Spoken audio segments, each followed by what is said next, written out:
Assalamualaikum warahmatullahi wabarakatuh. Pada video ini kami akan membahas salah satu sifat koligatif larutan, yaitu kenaikan titik didih atau delta TB.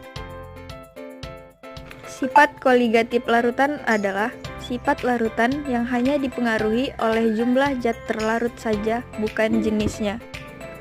Ada 4 jenis sifat koligatif larutan. Di antaranya, penurunan tekanan uap, penurunan titik beku, kenaikan titik didih, tekanan osmotik. Dan untuk video ini, kita akan membahas kenaikan titik didih. Apakah titik didih larutan itu? Mari kita simak penjelasan berikut ini.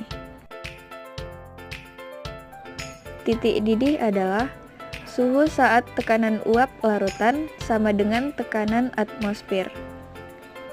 Pada saat mendidih atau larutan mencapai titik didihnya, seluruh bagian larutan mempunyai kesempatan yang sama untuk menjadi uap.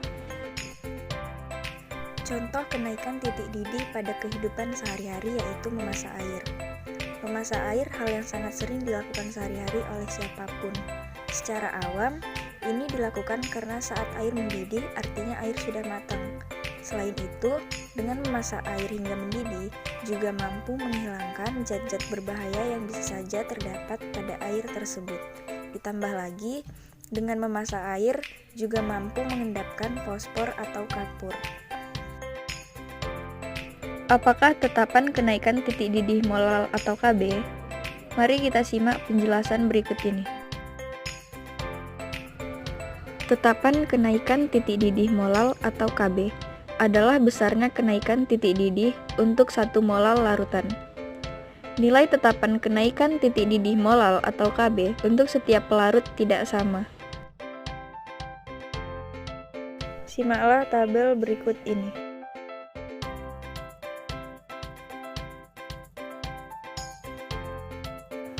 Mari kita simak video animasi berikut ini.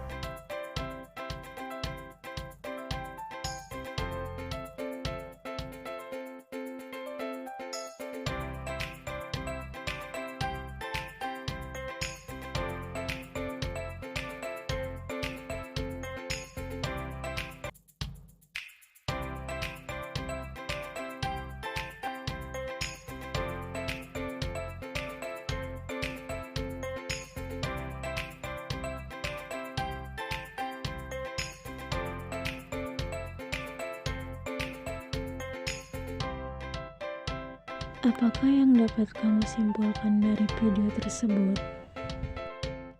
Dalam pelarut murni hanya ada molekul-molekul air. Nah, molekul air ini saling berinteraksi. Interaksi ini biasa disebut interaksi pelarut-pelarut. Sementara dalam larutan terdapat 2 interaksi, yaitu interaksi pelarut dengan pelarut dan interaksi pelarut dan zat terlarut. Interaksi antara pelarut dan zat terlarut inilah membutuhkan suhu yang lebih besar untuk memutuskan ikatannya. Akibatnya, titik didihnya menjadi lebih besar, sehingga titik didih pelarut murni lebih kecil dibanding titik didih larutan. Fenomena ini disebut kenaikan titik didih.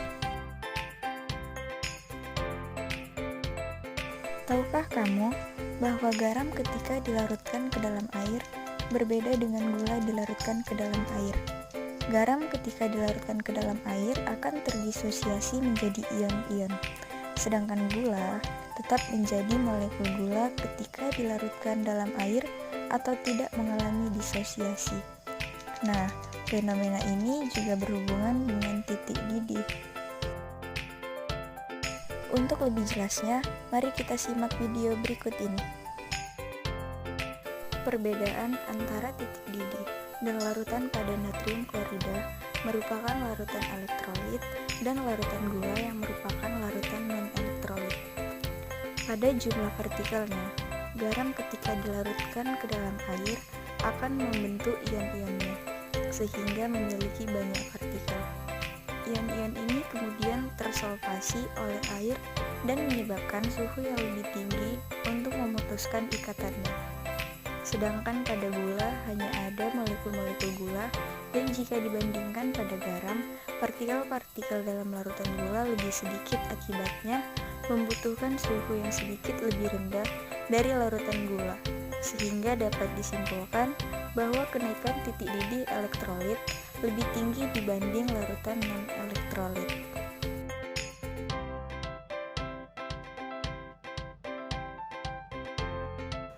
Menghitung titik didih larutan dengan rumus delta TB sama dengan TB larutan dikurang TB pelarut, atau delta TB sama dengan KB dikali M.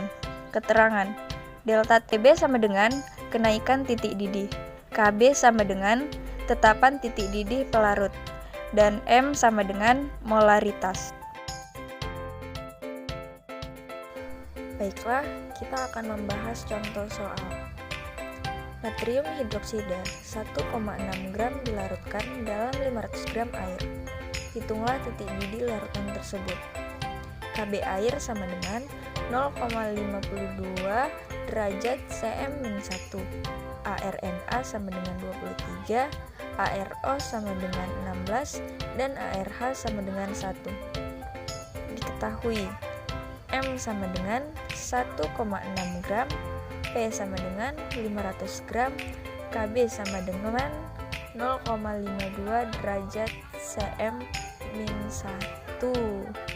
Sebelum kita menjawab soal berikut, kita akan mencari massa relatifnya terlebih dahulu, di mana mRNaOH sama dengan ARNA dikali 1 ditambah ARO dikali 1 ditambah ARH dikali 1 sama dengan 23 dikali 1 ditambah 16 dikali 1 ditambah 1 dikali 1 sama dengan 23 ditambah 16 ditambah 1 sama dengan 40. Nah, setelah kita selesai mencari massa relatifnya, kita akan menjawab soal berikut. Delta TB sama dengan M dikali KB dikali I. 1,6 per 40 dikali 1000 per 500 dikali 0,52 dikali 2 sama dengan 0,083 derajat Celcius. TB larutan sama dengan TB pelarut ditambah delta TB.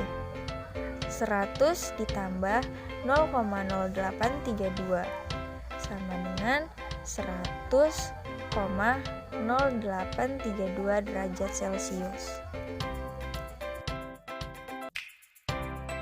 Selanjutnya kita akan membahas contoh soal yang kedua.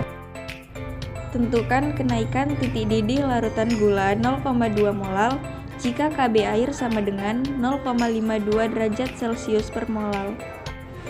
Penyelesaian. Diketahui M sama dengan 0,2 molal, KB air sama dengan 0,52 derajat Celcius per molal. Yang ditanya delta TB. Menjawabnya dengan rumus M kali KB.